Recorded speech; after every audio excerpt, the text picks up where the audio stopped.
Très heureuse de vous savoir nombreux, aimables téléspectateurs et auditeurs de la radio-télé Malaika. Bonsoir et bienvenue dans votre émission Parlons Religion, une émission qui vous édifie, qui vous pousse encore d'entrer en profondeur avec notre Dieu et surtout sonder les saintes écritures.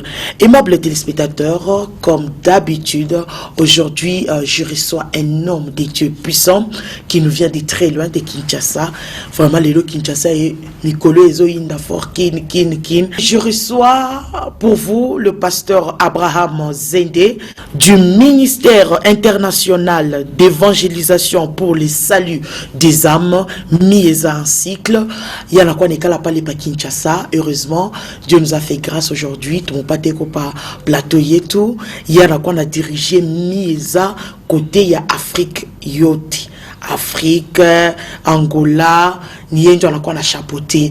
Alors là, je reçois mon invité, pasteur Abraham Mbote. Mbote, maman. Boni papa. Madame. Et surtout, signalons que vous êtes d'ici, Morenda Kinshasa, pour toujours mission et à Mungu. Ouais. Aimables téléspectateurs, aujourd'hui, l'homme de Dieu va entrer en profondeur concernant les thèmes réclamés au palais royal. Réclamé au palais royal. Qui est réclamé au palais royal? Pourquoi le palais royal? Il y a combien de sortes de palais royal? Et comment est-ce que la personne peut être réclamée dans les palais royal? Baba Yang, pourquoi d'abord ces thèmes? Bon, en fait, merci d'abord de m'avoir reçu dans votre numéro. Merci. Merci, papa. C'est un réel plaisir au sein du fond de mon cœur. Gloire à Dieu.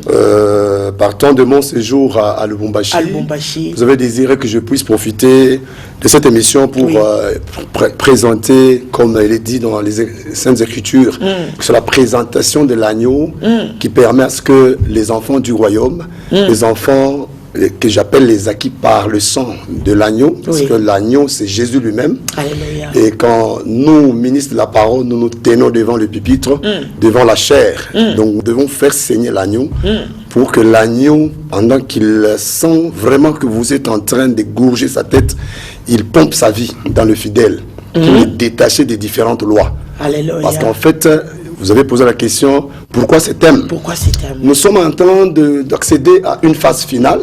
De par la marche de l'étoile du monde, on sent vraiment que le monde accède à la phase finale et que le mal devient de plus en plus très profond. Tout à fait. Et que nous qui sommes fonctionnaires du royaume, qui avons reçu mandat sacralisé, nous sommes appelés à pouvoir faire un effort pour aussi ramener les enfants du royaume de par nos prêches, que tout enfant qui est dans ce bas monde et qui a eu un appel, ou qui a reçu en fait de Dieu une grâce d'être condamné à une nouvelle vie, parce que nous n'avons seulement pas la vie de par nos origines, de par nos ADN, de par nos souches familiales, mais nous avons plus aussi la vie de Dieu à nous. Alléluia. Et que tout enfant de Dieu vivant dans ce bas monde, par rapport à toutes les réalités du parcours, nous devons retenir que nous sommes soumis à des numéros de réclamation.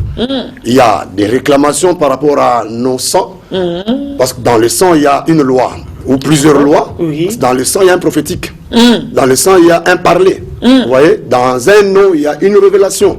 Vous voyez que dans les 12 enfants de Jacob, chaque enfant, par rapport à son nom, non seulement avait un héritage, mais chaque nom avait une révélation. Tout à fait. Et nous aussi, étant les enfants de Dieu, en ces temps de la fin, où nous accédons à la moisson finale, nous devons retenir que de la même manière que la loi du royaume de Dieu, parce que le palais royal, il y a le palais au sein duquel est établi le roi qui est Jésus. Il y a un deuxième palais au sein duquel est établi le roi qui est Lucifer. Et Lucifer, dans sa ramification, il a des petites entités qui sont des petits démons qui gèrent différentes familles, qui sont des petits Dieu dans nos familles, parce que dans chaque famille il y a un Dieu qui a eu mandat de pouvoir boutiquer les étoiles d'un certain nombre d'enfants chanceux. Et la loi parfaite qui est la grâce, aussi par le sang de l'agneau, parce que dans la marche de la vie chrétienne, nous avons un sang qui nous réclame. C'est le sang qui a été versé à la croix.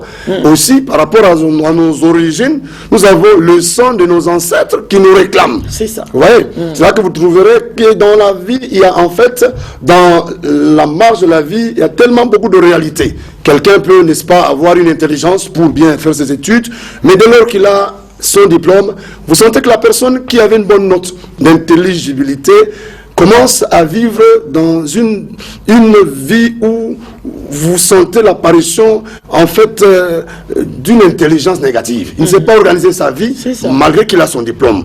Donc il est sous un filet d'une loi quelconque. Vous voyez? Alors, la loi aussi au sein de notre royaume, notre palais de la justice, le palais du repos, la maison du Seigneur, elle nous réclame. Parce que nous sommes porteurs de la sémence de Dieu. Nous sommes porteurs de la vie de Dieu. Vous comprenez? Et lorsque vous parlez de réclamer, ça veut dire quoi? Merci pour cette question. La réclamation, par rapport à une petite sémantique que j'ai eu à faire, en amenant mon esprit dans une réflexion par rapport à la matière, évidemment, je vais donner le texte sur lequel je veux, en fait, m'appuyer. La réclamation, en fait, ce n'est qu'une demande, en fait, une demande avec insistance, une demande où quelqu'un est en train de réclamer un droit. Très bien. Vous comprenez? Je vais donner un exemple pour bien clarifier ça. C'est que, en fait, vous pouvez être sans que vous soyez informé de certaines réalités de par vos origines et que pendant que vous étiez en train d'être mis au monde, maman en train peut-être de vous laisser entrer les mains d'une voisine ou d'un grand ou d'une grand-mère ou d'un membre de la famille. Voilà, ou d'une nounousse ou d'une bébissière. Et celle-ci étant en fait associée ou mandataire du diable, commence à vous donner le lait. Le lait. Pensant que non, bon, alors qu'elle est en train d'initier l'enfant, et l'enfant grandit avec une sémence de la sorcellerie. Oh, Jésus. Il y en a d'autres, en fait, le fait que maman a laissé les bébés chez les voisins lavaient l'enfant dans un bassin dans lequel elle plongeait certains feuillages, en fait, qui pouvait boutiquer l'étoile de l'enfant. Donc nous sommes soumis à des... Voilà. Donc on a une réclamation. Ce sont des réclamations. Moi je conserve ça. Moi je suis le père, la mère plutôt de son mari. Alors ma belle-fille, il faut ramener ça. Moi-même, je me rappelle à Colosie, quand j'étais dans le prologue de mon ministère, il y avait une maman, on l'appelait Sujuku, quelque chose. C'était un nom qu'on lui avait donné par rapport à sa taille dans le monde de la sorcellerie. Elle avait 49 petits-enfants et elle avait au moins 12 ou 11 fils. Et elle avait récupéré tout les cordons ombilicaux de tous ses enfants. Il avait plein on a bu comme mal et à chaque fois quand on a tout ça qui moya on a kitoa quoi maître wake cet enfant devait mourir. C'est pas et l'an sur 49 bouffé ou tué plus de 20. Et cette maman, c'est moi qui ai fait sa délivrance. Elle avait un petit trou que tu peux voir de tes yeux comme ça, un petit trou par lequel sortait un gros serpent qui allait opérer. En fait, la sorcellerie, dans un niveau quelconque, il n'a fait qu'à mon niveau, moi, un enfant, ça, on a quoi, bombaf. On a quoi, ça, on a allé à l'utuku. Donc, on a dirigé, on dirigé. Très bien. Tu vois? Donc, maintenant, la sorcellerie, au niveau, il est impeccable, maman, ça fait que cette maman ne pouvait plus contrôler ce que ce démon s'est décidé de faire dans tous ses enfants et dans ses petits-enfants. Donc cette sorcellerie commence à réclamer parce que cette maman a vendu le bitof de ses enfants. C'est pas possible. Vous comprenez? Pasteur Abraham, est-ce que, ou encore comment peut-on être réclamé? Avant d'y arriver là-bas, combien de palais royaux que nous pouvons avoir? Et le palais royal, ça représente quoi aujourd'hui? Ok. J'aimerais en fait m'appuyer sur un texte biblique au sein du livre de 2 Samuel 9e chapitre. Je vais prendre juste quelques morceaux là. Je prends le premier, peut-être que je pourrais associer d'autres morceaux chemin faisant. J'aimerais juste que nous puissions prendre le premier morceau qui dit, David dit, reste-t-il encore quelqu'un de la maison de Saül pour que je lui fasse du bien à cause de Jonathan. Vous comprenez? Donc, ici, nous voyons, Saül a été en fait un roi qui a régné dans la première dispensation. Quand je dis première dispensation, c'était en fait le temps où un roi a été élevé par la demande du peuple juif, du peuple israélite, et vous remarquerez que sa consécration ou son intronisation, c'était en fait une fiole. Donc quand on dit fiole, c'est un instrument qui a été fabriqué par le commun des mortels. Un instrument qui n'a pas été créé. Mais David est le type d'un roi qui a été établi dans le trône royal avec une corne. La corne, en fait, c'est une matière que personne ne peut pas fabriquer. C'est en fait une matière qu'on détache sur la tête d'un animal féroce. Et vous verrez que David, c'est le Seigneur lui-même qui l'a fait déplacer de sa bergerie, là où il était caché. Il a fait ses exploits avec le Seigneur en arrachant la brebis dans la gueule de l'ours et dans la gueule du lion. Il a fait ses exploits dans l'ombre. Et Dieu est allé. Et son père, pendant que le prophète Samuel allait justement pour chercher le roi, selon le cœur de l'Éternel. Parce que David, il est le type de roi réclamé par l'Éternel. Saül a été réclamé par le peuple. Et c'est ça que j'ai toujours dit. En fait, l'onction de l'épaule est une onction qui amène quelqu'un dans une volonté que j'appelle permissive. Et l'onction du cœur, c'est l'onction qui amène quelqu'un dans une volonté parfaite. Gloire à Dieu. Et vous verrez que le trône de Saül, c'était un trône qui n'a pas traîné. Mais le trône, et même quand Saül avait perdu la bataille par rapport à la façon dont David s'était levé pour renverser la force du Goliath, les femmes juives ont chanté 10 000 pour David, 1000 pour Saül. Vous voyez que le règne de Saül, c'était un règne qui, n'est-ce pas, n'a pas eu un long cycle. Mais le règne de David, c'était un règne qui a pris un long cycle. Pour dire quoi? C'est que David est le type du véritable David qui est le Dieu vivant qui s'est révélé en un fils qui s'appelle Jésus-Christ de Nazareth. Et Jésus-Christ est le seul roi qui veut à tout prix que nous, qui étions en fait porteurs de sa sémence, que nous puissions quitter les lois de nos familles pour être greffés, condamnés à la loi de la justice. C'est que la loi de nos familles rencontre la parfaite loi qui est la grâce et nous arrache par la mort de Jésus-Christ qui est le véritable David. Il nous installe dans son palais.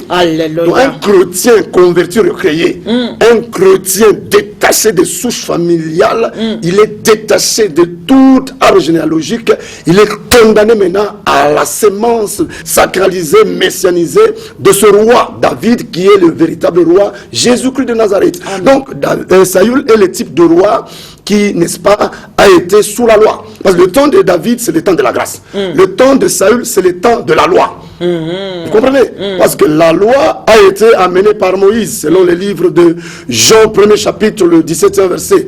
Moïse est venu avec la loi, mais Jésus-Christ est venu avec la grâce et la vérité. Donc il y a deux palais. Il y a le palais de la loi. C'est-à-dire que différentes réalités du parcours. Le palais dans lequel vous trouvez, c'est aujourd'hui vous êtes passé par tel X numéro de maladie. Quand vous accédez à un petit changement, une petite guérison, c'est encore une pathologie qui vous localise. Voilà, vous comprenez? Ce sont des lois. Ce sont des lois. Vous êtes dans un mariage où, parce que le mariage en fait c'est le repos. Le repos. Oui, le mariage c'est la paix. Mais aujourd'hui c'est le contraire. Ah oui maman, c'est ça même. Ce qui est plus combattu aujourd'hui c'est les mariages aussi. Voilà, le mariage on peut se retrouver dans son numéro. Dieu notre Père ne donne jamais en fait à quelqu'un ce qui ne répond pas à sa taille. Dieu en fait c'est un grand architecte, un grand je dirais, couturier, Oui. qui ne peut que te donner du sur-mesure. Alléluia. C'est la raison pour laquelle je viens de dire, le Seigneur désire que tu puisses prendre le temps pour que tu entres dans une bénédiction de ta mesure. Amen. C'est que quand tu es dans ta mesure, tu es dans ton numéro, tu vas vivre le repos. Alléluia. C'est-à-dire que la vie dans le mariage, la vie de la paix, à partir du moment où vous êtes dans la volonté parfaite de l'Éternel. Gloire à Nos Dieu. sœurs aujourd'hui, bon, elles sont là dans les montagnes, dans les retraites pour réclamer à tout prix, Seigneur, je veux, à tout prix que tu me donnes mon mari et je veux être marié. Non. Quand vous rentrez dans le mariage, en fait, vous n'y entrez pas pour être une intercesseuse permanente. Oh, délivre mon mari, change son cœur. Non, le mariage, c'est le repos. Amen. Vous voyez? Alors, des fois, quand vous y entrez avant le temps, vous devenez à tout prix une esclave. Voilà, ou de sa belle-mère, Wow. de votre belle-mère, peut-être, ou de votre belle famille. C'est qu'aujourd'hui, en fait, Donc là aussi, il y a une loi qui réclame. qui te réclame que tu rentres. Parce qu'en fait, si Dieu n'est pas avec vous dans une affaire, la Bible déclare au commencement était la parole. Alléluia. C'est que dans tout commencement, il faut que Dieu soit là. Ouais, c'est que nous sommes venus d'un royaume. Le royaume dans lequel nous sommes venus, c'est le royaume de l'obscurantisme, de l'obscurité. Venant du monde, venant de la forêt, venant du paganisme.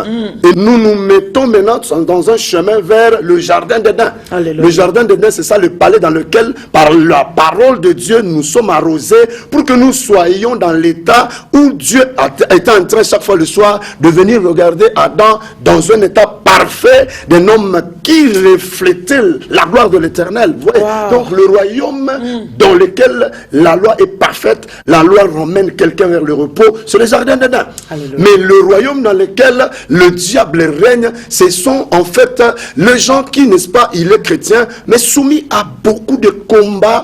Je ne dis pas que tout chrétien qui est converti ne doit pas être soumis au combat, évidemment. Combat ikuwa Le combat- mambo ni mukomba ni hiyo njo inatoka. Voilà. Papa ni kaloko tu singizie pa kevi hip basa kubamba mwishengo. Vous voyez? Au nom de Jésus, Voilà. au nom de Jésus. Na Jésus mwenye anashinda kupumzika. Le problème, c'est que quelque part, je ne dois pas être un permanent guerrier sans un repos, sans une victoire, Tu n'as sans même un pas le temps d'adorer trophée. Dieu. Je n'ai même pas le temps. C'est le combat spirituel Qui qui le dit domine. au samedi. Au samedi, Non. never. La loi, elle peut te réclamer par rapport à ton sang que tu portes, Ouais. par rapport au lien que tu portes, mais au moins, la loi du palais de la justice doit aussi te réclamer parce qu'il y a un sang qui parle.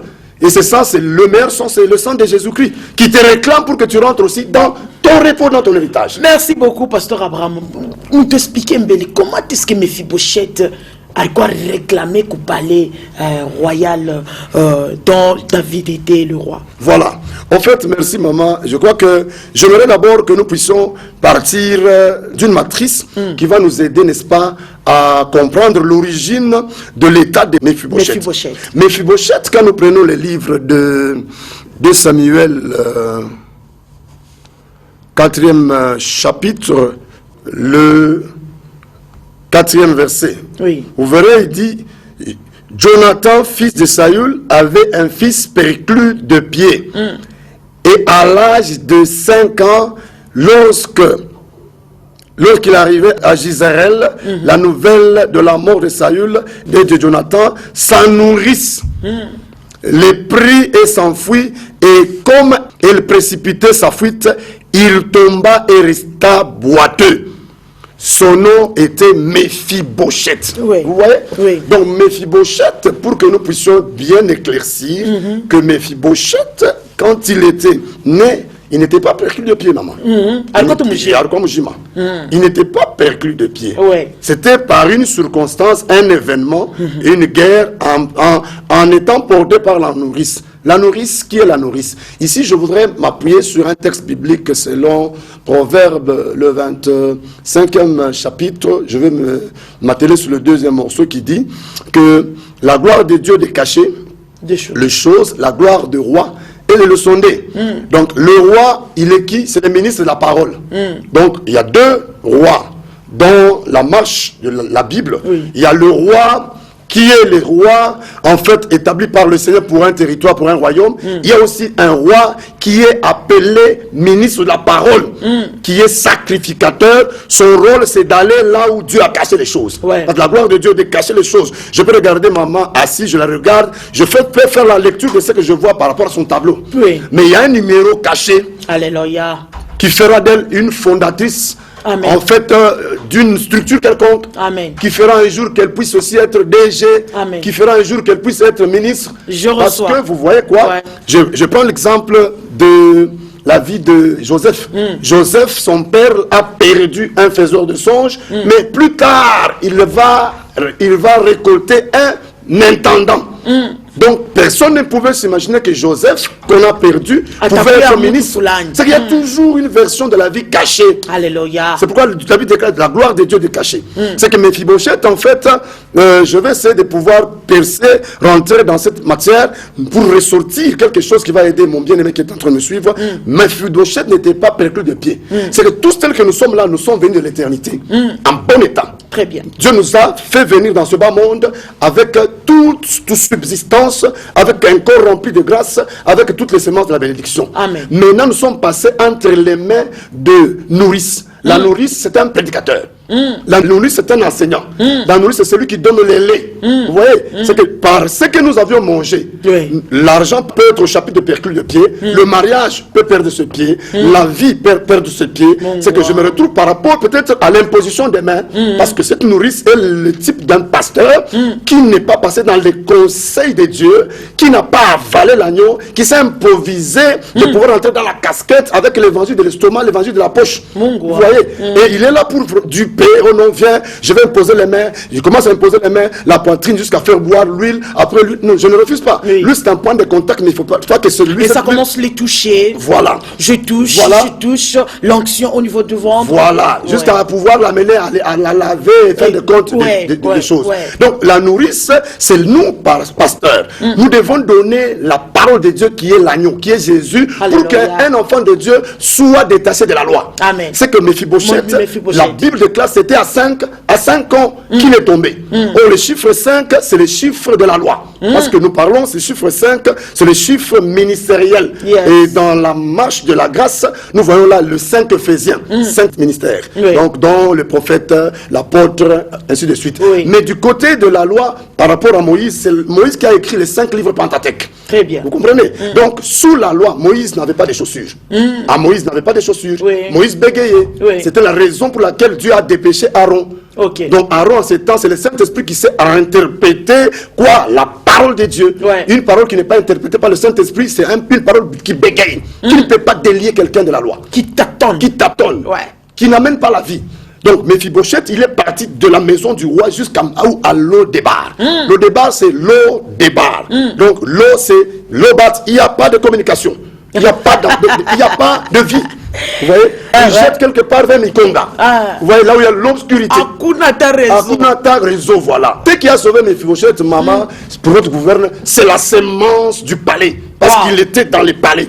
Parce que son père était l'ami de qui? Du roi. Du roi. C'est pourquoi aujourd'hui, en posant des actes bienfaiteurs, faisant des œuvres bienfaitrices, on finit toujours par être récupéré par le filet de la réclamation. Gloire à Dieu. Le bienfait ne tarisse jamais. Jamais. Au nom de cette alliance de Jonathan avec David, la Bible déclare dans le 2e livre de Samuel, au sein du chapitre 9e, David est installé, après qu'il soit installé dans son fauteuil royal, il s'est rappelé, restait-il quelqu'un de la famille de Jonathan Oh my pour qui God. je vais faire du bien? Wow. On dit, il y a Mephibosheth qui est là. Pourquoi? Parce qu'il avait la sémence de la royauté. C'est là que je dis, tous ceux que nous sommes là, au nom du véritable Jonas qui est le Saint-Esprit, nous avons la sémence de l'éternité. Alléluia. Quel que soit le problème, au nom de la mort de Jésus-Christ, une loi de la maison de Dieu te réclamera pour que toi, ma fille, tu entres dans ta destinée. Yes. Tu vois? Yes. Donc, Mephibosheth, il a été ramené par la loi de la réclamation. Oh, il y avait une loi qui disait que non, Akuna mutates nengia mupale, Voilà. kama eko wakilema. David, quand il a pris la cité de David, Sion, évidemment après avoir arraché le trône, après avoir évacué les Jébusiens, parce que David, quand il s'était levé pour combattre les Jébusiens, on a envoyé les boiteux et les aveugles. Donc on a réduit la casquette de la royauté de David. Et David, quand il a pris le fauteuil dans la cité de David, il a dit, aucun boiteux, aucun aveugle n'entrera dans la ville de David. Mais David, au nom de Jonathan, il a brisé cette loi. Donc Dieu aussi au ciel, des fois, balayant son regard au sein de la planète, au sein de nos églises, il peut rendre ce regard capable jusqu'à localiser quelqu'un qui a la sémence de l'alliance. Alléluia. Tu vois? Et le même David qui a élaboré la loi, le même David a été contraint de pouvoir, par le livre de souvenirs, poser la question. Est-ce qu'il y a quelqu'un? Est-ce qu'il y a quelqu'un pour qui je peux faire du bien par rapport à mon alliance? Mon alliance. Et l'homme qui était perdu de pied, abandonné, oublié, a fini par être ramené par Thiba dans le palais royal, bien que perdu de pied. Pour dire, dans la marge de la vie, il ne faut jamais baisser les mains, maman. Alléluia. Dans la marge de la vie, il ne faut jamais se dire c'est fini. C'est fini. Il n'y a personne qui peut arrêter les battements d'un cœur de celui qui a la sémence de Dieu. Yes. Vous voyez, je peux avoir des problèmes aujourd'hui, mais un jour, il y a un Thiba qui me ramènera, qui te ramènera dans ton héritage. Wow. Et quand on l'a ramené, il ne sait pas si n'importe où. Il s'est assis autour de la table là où il y avait le roi et il a introduit son infirmité en deçà de la table. Et les gens qui pouvaient le voir ne voyaient pas son infirmité. My God. C'est quand quelqu'un est établi dans son temps du jubilé, son temps de la grâce, et que la loi qu'il a réclamée l'installe, l'établit, c'est qu'on ne verra pas ses défauts. Tu vois? On ne voit pas ses défauts. Oh là là, maman, j'ai des grandes responsabilités et tout. Et en plus, qu'est-ce qui s'en est ensuite? En fait, après avoir pris la place à côté du roi, le roi appelle Thiba. Il dit quoi? Il dit, mais allez regarder les champs. Donc, il y a aussi, pas seulement la loi du palais qui te réclame, il y a la loi de la restitution. Tous les champs, tous les biens de son père, de son grand-père, c'est Mephibosheth qui les a récupérés. Donc, quand quelqu'un commence à vivre dans le palais de la justice, il récupère tout ce qu'il a perdu. Ici, je parle à quelqu'un qui a tout perdu. Tu n'as pas tout perdu. Ah oui, tu n'as pas tout perdu. Ta vie est comme une mangue consommée et on prend le noyau, on le jette. C'est une continuité. Parce que ce noyau-là va produire un arbre et va donner plusieurs mangues. Alléluia. Donc les gens pensent qu'ils sont en train de te terminer, ils sont en train de te raser, de te découper. Mais je vais dire à quelqu'un, bien qu'ils pensent qu'ils sont en train de t'exposer à une, c'est pas moi, une vie sans éclat, mais tu es une sémence. Alléluia. Bientôt là, tu vas reproduire plus que ce que tu avais avant. Et d'ailleurs, Dieu, quand il te met dans une grâce de la loi de la restitution, il ne te ramène pas seulement dans cette loi, mais il te condamne aussi au chapitre de la valeur ajoutée. Il te donne ce que tu as perdu, il ajoute aussi encore. Nikusema nakupika baraka ya mariage kisha nakupa na batoto na bale bengine au kwaza sio tapata anakupika na mamitoka anakupika na nyumba kisha nakabana na éternité. Alléluia. Vous comprenez? Voilà. Merci beaucoup Tata Abraham. Là c'est pour les intimes. Il est pasteur Abraham Zende, aimable téléspectateur. Mon atuka kufata mwe benyo il est mon shikasema ma réclamation mon palais royal. Mais tu te poses peut-être une question papa parce que tu n'as kuisha.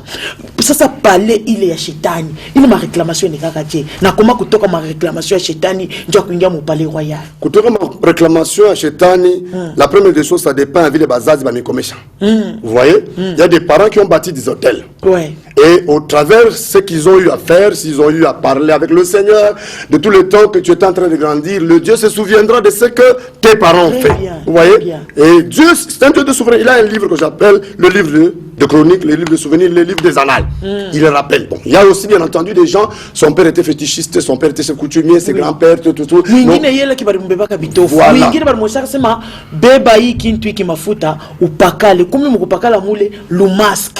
Ça relève de la souveraineté de l'Éternel. Parce qu'il y a des gens, vous le voyez en train de percer dans la prière seul. Donc, il n'y a personne qui a présenté la vie de cet homme avant qu'il puisse être né. Vous voyez, dans des familles où personne n'a cité ton nom dans la prière. Oui. Tu te lèves et tu commences seul le combat spirituel. Oui. Tu vois, ça, ce sont des cas qui ne sont gérés que dans la souveraineté du maître, le responsable du palais. Mais il y a des enfants qui ont été prédestinés. Et donc, petite maman citait son nom dans la prière. Un grand-père a été, ou la personne a été, en fait, graciée par l'Éternel d'une manière ou d'une autre, peut être réclamée par la loi de la grâce, peut rencontrer un serviteur de Dieu chemin faisant, peut écouter, en fait, un message dans une conférence ou dans une assise quelconque, dans une église, devant un prédicateur. Il peut être récupéré par la loi de la réclamation pour être ramené dans sa destinée, retrouver dans son repos, dans son jubilé. Donc la parole de Dieu, c'est très nécessaire aujourd'hui. Oui, la parole de Dieu, c'est l'arme la plus puissante parce que les apôtres,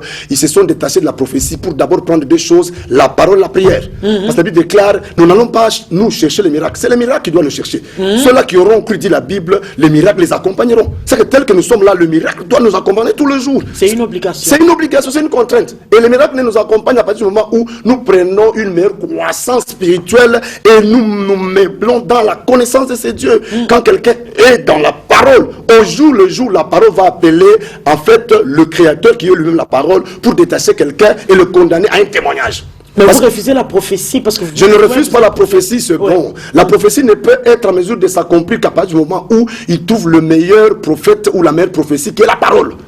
Parce que la prophétie, elle est là pour enseigner, pour édifier, pour nous éclairer et tout. Mais c'est en fait d'abord la prophétie la plus précieuse, c'est la connaissance de ces dieux qui est lui-même le véritable prophète. Aujourd'hui, vous trouvez quelqu'un, il reçoit une panoplie de prophéties, mais fin de compte, il meurt avec tous ces contenants de prophéties sans vivre aucun l'accomplissement. C'est qu'il n'avait pas un soubassement. Les basiques, c'est la connaissance de Dieu. La Bible déclare, vous connaîtrez votre Dieu. Vous connaîtrez la vérité vous affranchira. La vérité, c'est pas la prophétie. C'est la prophétie par excellence. C'est en fait, d'abord, j'ai la parole, j'ai l'agneau. Jean, quand il est venu, il a dit, voici l'agneau qui est haute. Donc, je dois d'abord avaler l'agneau. Après avoir avalé l'agneau, toutes mes promesses accèdent à l'accomplissement. Tu comprends? Et surtout, tu tomberas l'obat dans la promesse. Ah oui, mais pardon. C'est que quand quelqu'un est rempli de la connaissance, il ne meurt pas sans avoir vécu toutes les promesses, il meurt lobat. Mourir lobat, c'est-à-dire quoi? C'est que je vis toutes mes promesses, j'entre dans mon héritage. Je meurs après avoir tout consommé, après avoir vécu tout l'accomplissement de toutes mes promesses. Au moins, j'ai terminé mon programme dans les bas mondes. Bab. Merci beaucoup. Aimable téléspectateurs, tu n'as fait qu'à commission émission et tout. Là, j'avais reçu pour vous le pasteur Abraham Zenge. Il est aussi prophète de l'Éternel. Il y en a quoi on a dirigé Miesa au niveau, il y a Afrique, région Afrique. Maintenant, visionnaire ou à église ou encore ministère international d'évangélisation pour le salut des âmes Miesa en cycle. Il y a en a quoi docteur Moïse Mukwiza. Anakuwa nikala pale pa Amérique. Papa, tu as en conclusion parce que leo kuna kwa bantu biko naishi maisha ile ina yabu. Banakuwa na réclamer peut-être comme ma lien ma loi ya manjina. Bengine kufuisha, mwingine yashina tu à l'aise. Leo anaingia muibu kweli, kesho anachange muibu kweli. Sasa bali bantu baba yangu, wewe en tant que prophète, en tant que leader, en tant que baba, la bouche autorisée, utasema ko nini? Utapapatia ko remède kai. En fait, ici, je voudrais juste d'abord dire à mon frère, à ma soeur qui est en train de me suivre en ces instants, ne pas ce numéro, c'est qu'il est très important d'abord d'éviter de pouvoir faire partir en soi la sémence de sa vie. Tu peux avoir des problèmes, mais ne te réduis pas. Amen. Tu peux avoir des lois, des combats, dans le songe, tu vois, on te réclame, mais ne te quitte pas. Tout peut te quitter, toi, ne te quitte pas. Il n'y a pas de souci. Oui. Comment on t'a fait le numéro Kani 081 081 033 033 55 55 55. On a ce matin 081 033 55 55. L'adresse de l'église? L'adresse de l'église, Mieza Lumbasi. Oui. Nous avons plusieurs polarités, mais ce jour, la semaine ici, je suis sur Roue prolongée. Prolongée, on n'a pas dans le fin fond. Fin fond, oui. On n'a pas les Pancarte, Mieza, parole du salut. Et rencontre mardi. Je serai là demain mardi autour de 16h jusqu'à 18h30. On a une réunion de prière et de délivrance. Et jeudi de même aussi, je serai là à partir de 9h jusqu'à 17h, 18h. Et dimanche, j'ai culte là à partir de 9h jusqu'à 11h30. Merci, aimable téléspectateurs. Peut-être nikintu kaniki na kureklame wa ujue. Mwanangara Mephibosheth anatoka ku village kula Rikuya. Malua sema kilema chaise ningia mu palais royal. Mais parce que kulikuwa réclamation ya mzuri ya justice ili mu réclamer alikala na kula na roi. Mais wewe réclamation kwa unakutuma paka kulufu, paka mukutembea busharati, paka mukwacha biote. Il est grand temps mumwite mtumishi wa Mungu atamiombea, atamiorienter comment kupata délivrance. Unaona buchungu bwa maisha yako ni wewe mwenyewe ndio unabuishi. Haina miasi, haina papa. Na mimi niko na bwangu, papa Abraham. Shibote kila siku hapa tunabrizaka paka. Mais ushikwe paka mu makomba hapana, mekuya tena wana na niveau le tafika on adorer le Seigneur. Papa tunashukuru sana. Merci. Mais tunamuchunga mbele shitarudia mbele Kinshasa. Pas de souci. Merci, nous vous aimons très bien. Réclame ta délivrance, afin d'être dans le milieu de grands, s'asseoir dans ton vrai repos. Alléluia. Que Dieu vous bénisse. Amen. Bye bye.